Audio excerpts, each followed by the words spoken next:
It's something you're probably not doing in a sticks and bricks house, but there's a very good reason for doing this in an RV. You might follow this rule already, but we're gonna take it a step further today. Don't leave the water source turned on if you're leaving the RV for extended periods of time. Sure, we can blame water leaks on the rushed assembly line construction of a camper or the plastic fittings used instead of brass, but a big contributing factor is simply because these RVs are constantly moving. If a leak starts while you're away from the camper, one of two things are going to happen, and it depends on the water source that you're using. If you're using your freshwater tank, the pump is going to see a pressure loss, turn itself on. Whatever's in your water tank, 20, 30, or 60 gallons, that's now soaking into your RV, and that's best case scenario. If you're on city water, now you have an endless amount of water being dumped into the RV, or until someone at the park notices and shuts your water off. So if you're using your fresh water tank, the simple solution is to turn off the water pump when you leave and then just turn it on when you get back. There's also kind of a bonus to doing this. When you turn the pump on after it's been off for a while, you should not hear the pump activate.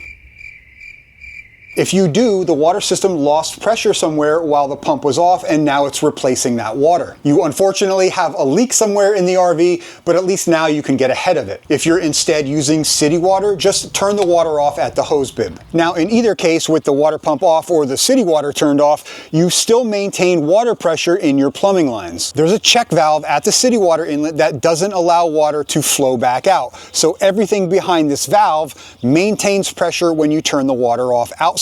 If using the tank, the water pump itself acts as a check valve, so water doesn't flow back into the tank when it's not running. Because the plumbing lines stay pressurized, you can still get a leak, but instead of a flood, now it's just the amount of water that's in the plumbing lines. 100 feet of half-inch PEX will only hold about 1 gallon of water, much less than what's probably in your fresh water tank. So if you want to go a step further, you can just depressurize the water lines. After shutting off the water or the pump, just open a faucet, or better yet, avoid going back inside and just crack open the low point drains for a couple seconds. You don't need to empty them, you just want to relieve the pressure. If something happens to the point where a fitting wants to leak, it's eventually going to leak. This doesn't stop that from happening. The point of shutting off the water while you're away is because it's just simply better to be at the RV if it does happen, to better mitigate the water damage. How's it going? Welcome back, everyone. Today I'm covering 5 things you should never do in your RV. And as a thank you for reaching 250,000 subscribers, I want to cover 5 things you should be doing at the tail end of the video. Now, this next one may be something you haven't heard before. So RV manufacturers show you how to adjust the camber of the door by putting a 2x4 in the jamb and pressing on the door lock to straighten out the frame.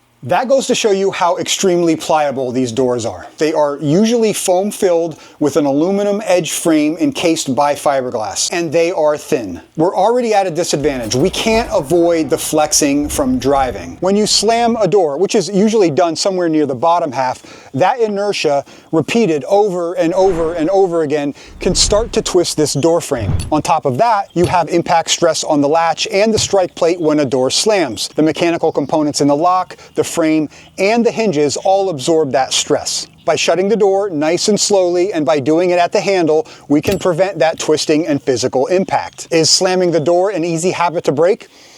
Nope, I still have to remind myself, and I'd be lying if I told you I never did it. So try to get in the habit of not slamming your door. It puts less stress and wear on the strike plate and the door latch, and less impact stress on the lock, the frame, and the hinges.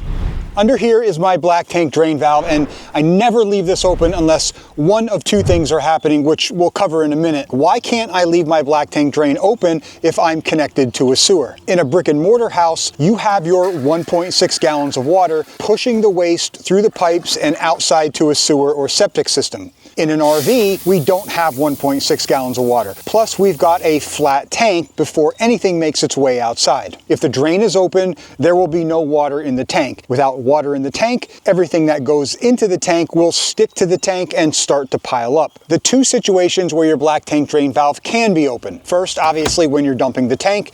The other time it can be open is when the toilet is not being used. Not using the toilet can mean a couple different things. For example, if you're lubricating the valve cable, letting the tank air out over the winter, or backfilling and rinsing the tank. Whatever the reason, the toilet should be out of service if the black tank drain is open. Simply put, if you're using the toilet, you want a water buffer in the black tank. You can't have water in the black tank if the drain valve is open. So even on full hookups, never leave your black tank drain valve open unless you're doing something like draining or maintenance. In your owner's manual is your RV's overall height. Never leave home without it. You'll encounter a lot of overpasses on the road, and just because you're not driving a tractor trailer doesn't mean you're going to make it through. It doesn't hurt to know your gross combined weight. Some small bridges in rural areas have weight limits. Not only are posted clearance signs not always accurate, but road conditions and weather can change. It's something to be mindful of, especially if you're new to RVing or just taking a new route somewhere. An easy cheat is to have these numbers written somewhere you can quickly glance at them while you're driving. If you have a label maker, great. If not, a piece of painter's tape will work perfectly fine as well. Write down overall height, overall length, and anything else you'll think you'll need. RV safe routes provided by GPS apps are not always accurate, so don't tow without knowing or having quick access to your specs. Like shutting off the water, another thing to do when leaving the RV is retract the awnings. Now let's be realistic, you can be sitting outside and some crazy gust of wind comes through and damages the awning before you even have time to get out of your chair. That can definitely happen, but being gone on a 3-hour hike is a different story. We obviously want to minimize the chances. Your RV awning is a huge sail in the wind. Now tying down your awning can add some stability to your support arms, but now the weak point transfers from the arms to the mounting rail,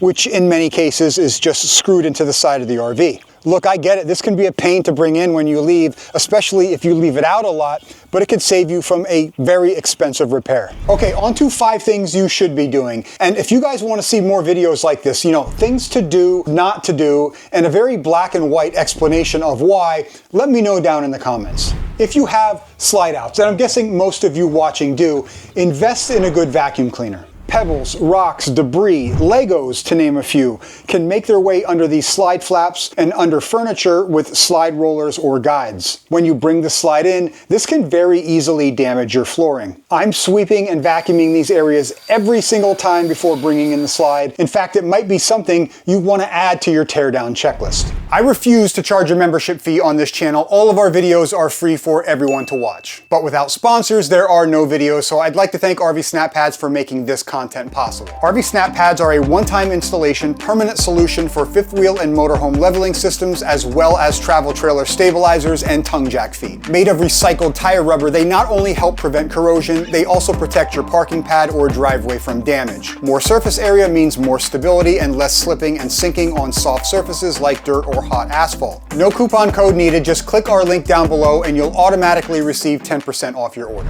You're always moving from campground to campground. Water quality is always changing and never guaranteed. Even if you bring bottled water to drink, run a water filter on your outside hoses. Your appliances will thank you. Filtered water does a couple things. First, it can reduce chlorine and chemicals that over time can damage rubber seals, gaskets, and hoses in and around your appliances. It obviously also helps reduce sediment, which can eventually block lines or damage your water pump diaphragm. Filtered water can also increase water heater efficiency and water pressure, as well as less scale buildup. There's plenty of water filters on the market. There's very inexpensive ones, and then as you spend more money, you get better filtration. But something as simple as a disposable inline water filter can help prolong the life of your equipment, your fixtures, and your plumbing seals. Another reason to have a good vacuum cleaner in your RV is to keep the area around your furnace clean. There's different types of furnaces, but most of you watching will have a forced air furnace. Inside that furnace is a sail switch.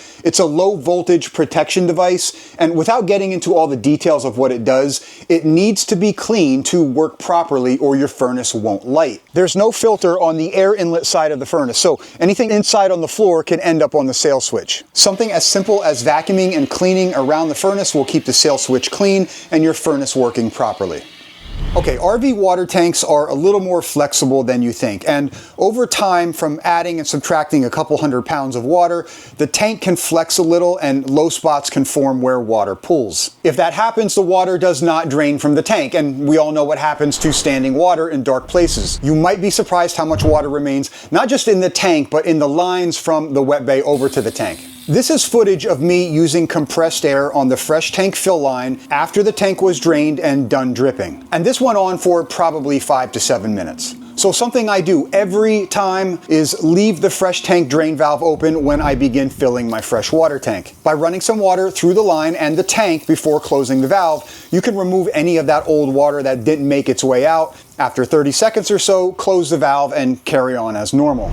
This next one is 3 steps, very easy to forget, so it might serve you better to put it on your setup checklist. After you park the RV, before you start leveling or opening slides, check for running water at the campground water connection, plug in your surge protector or circuit analyzer to the pedestal, make sure the power is good, and take a quick peek at the sewer inlet to make sure it's not backed up or blocked. If any one of these are not working, it's probably not something the campground's going to get fixed in the next 30 minutes. And if you're 75% done setting up before you realize any one of these aren't working, guess what you're doing for the next hour? Tearing down, reconnecting, moving to another site, and setting up again. A big waste of time, and there are plenty of better ways to start a camping trip.